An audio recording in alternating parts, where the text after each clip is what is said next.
ભાવનગર જિલ્લાના Palitana town police દ્વારા 18 વર્ષથી ઓછી ઉંમર અને લાયસન્સ વગર વાહન ચલાવતા કિશોરોમાં તથા તેમના વાલીઓમાં જાગૃતિ લાવવા માટે કામગીરી હાથ ધરવામાં આવી હતી। પાલિતાણા ટાઉન પોલીસના ડીવાયએસપી દ્વારા ખાસ ટ્રાફિક ડ્રાઈવ યોજવામાં આવી હતી, જેમાં વિદ્યાર્થીઓને ઊભા રાખીને તેમના લાયસન્સ તેમજ તેમની ઉંમર મર્યાદા ચકાસવામાં આવી હતી,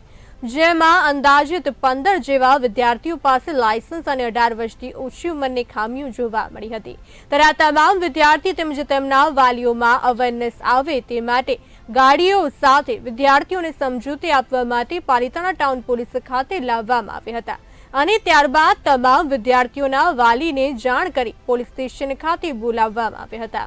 જેમાં પાલિતાણા ટાઉન પોલીસ સ્ટેશનના ડીવાયએસપી મનીષા દેસાઈ દ્વારા વાલીઓ અને વિદ્યાર્થીઓ સાથે ટ્રાફિક નિયમ અવેરનેસ માટે મીટિંગ યોજવામાં આવી હતી। વિદ્યાર્થી અને વાલીઓને પોલીસ સ્ટેશન ખાતે માત્ર લોકોમાં જાગૃતિ આવે તે માટે જ બોલાવવામાં આવ્યા હતા અને પાલિતાણાના લોકોમાં જ્યાં સુધી જાગૃતિ નહીં આવે ત્યાં સુધી અમારો કાર્યક્રમ ચાલુ જ રહેશે।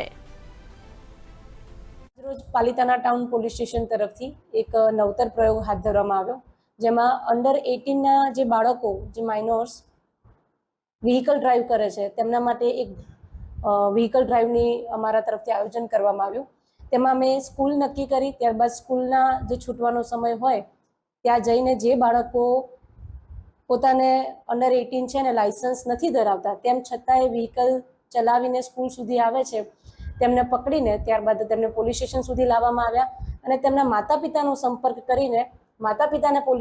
પોલીસ સ્ટેશન બોલાવવામાં આવ્યા અને અમારા દ્વારા એમના માતા પિતાનું એક સેમિનારનું આયોજન કરવામાં આવ્યું, જેમાં એ લોકોને અંડર 18 ના બાળકોમાં ન્યૂ એમવી એક્ટનું જે અમેન્ડમેન્ટ 2019માં થયું છે તેમાં બાળક જો કોઈ જે માઇનોર છે, જે જુવેનાઇલ છે, તેના દ્વારા જો કોઈ એક્સિડન્ટ કરવામાં આવે છે અને બાળક જો કોઈ એક્સિડન્ટ કરે છે તો એના જવાબદાર તેના માતા પિતા ઠરે છે, તે વિશે થોડી સમજ કરવામાં આવી।